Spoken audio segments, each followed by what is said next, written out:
कामचोर बहू। कांता बहन की दो बहुएं थी, बड़ी कल्पना और छोटी प्रिया।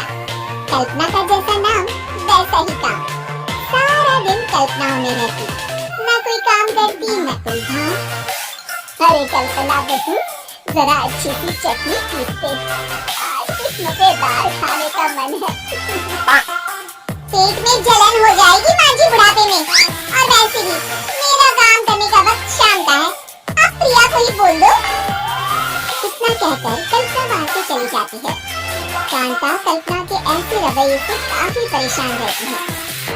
मैं बना देती हूँ माँ चटनी, ऐसा बोलकर प्रिया माँ को चटनी बनाकर प्लेट में खाने को देती है कि तभी वहाँ कल्पना आ जाती है। अरे वाह चटनी, जरा चेक कर तो देखो, बड़े दिन हो गए। अरे नहीं बहू, तू तो रहने ही दे चटनी खाना, पेट में जलन हो जाएगी।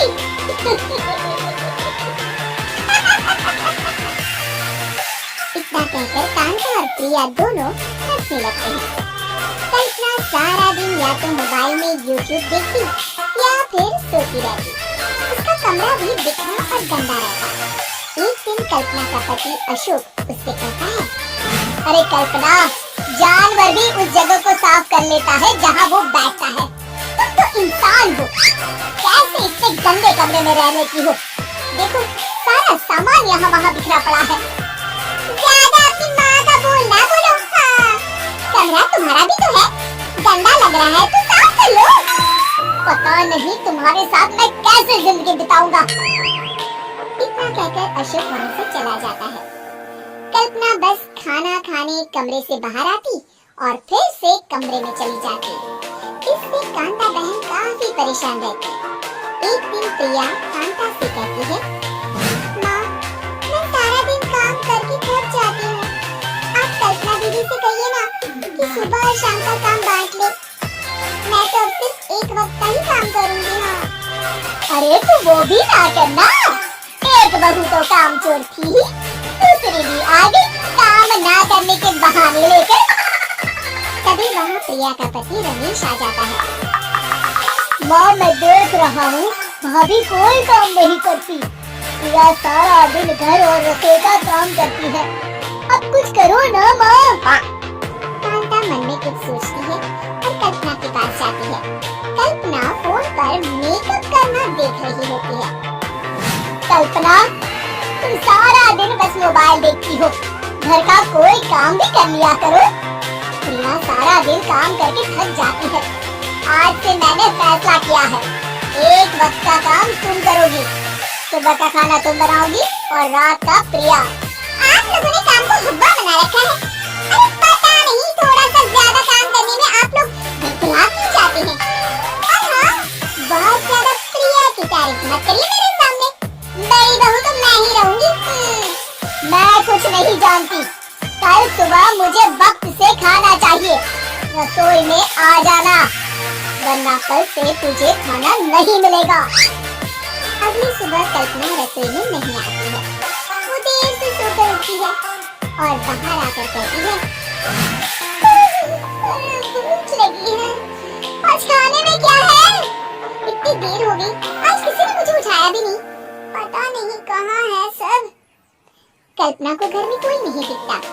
वो रसोई की तरफ जाती है जहाँ बड़ा सा ताला लगा होता है। अरे रसोई में ताला! ओह, मैं तो भूल ही गई थी। माँ ने आज से सुबह का खाना मुझे बनाने को कहा था। हे भगवान, इतने लोगों का खाना बनाना क्या आसान है? तभी घर के सारे सदस्य बाहर से वापस आते हैं। वाह माँ जी, मजा आ गया छोले भटूरे खाकर। मेरे मुंह में तो अभी भी स्वाद आ रहा है। अरे कल्पना, तेरे भरोसे रहते तो हम तो भूखे ही रह जाते। कल्पना को बहुत गुस्सा आ जाता है। अब बहुत हो गया, आज से मैं अपनी रसोई अलग कर रही हूँ, मैं अपना खाना खुद बना लिया करूँगी। कल्पना अपनी रसोई अलग कर लेती है, पर आए दिन उसका देर से उठना और काम न करने की आदत से वो भूखी ही रह जाती थी। उसी के सामने घर के लोग अच्छे अच्छे पकवान खाते और कामचोर कल्पना को जैसे तैसे ही खाना बनाकर खाना पड़ता। पर एक दिन तो हद ही हो गई। माँ, दीदी आज सुबह से कमरे से बाहर नहीं निकली, हमें जाकर देखना चाहिए। सो रही होगी, काम चोर कहीं। और तुम कहती हो तो चलो देख लेते हैं उसे। कल्पना कमरे में पेट पकड़कर बैठी होती है।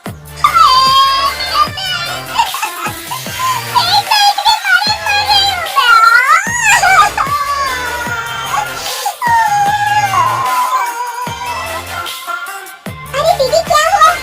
पेट में दर्द क्यों हो रहा है? डॉक्टर को दिखाया आपने? माँ, कल्पना खड़ी होती है और माँ जी के पास आती है।